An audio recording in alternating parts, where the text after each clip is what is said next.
পাকিস্তানের সিন্ধ প্রদেশের রাজধানী ও প্রধান বাণিজ্যিক কেন্দ্র হিসেবে পরিচিত করাচিতে একটি ৫ তলা আবাসিক ভবন ধসে ১৫ জন নিহত হয়েছেন।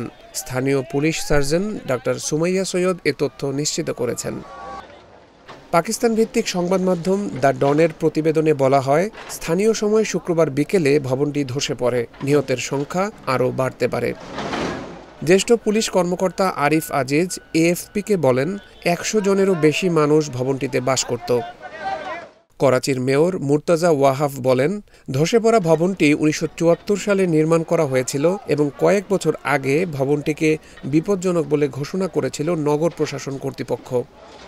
সম্প্রতি করাচি শহরের খারাদার এলাকায় আরেকটি ভবনের কিছু অংশ ধসে পড়ে, তবে সেখানে কোনো হতাহতের খবর পাওয়া যায়নি।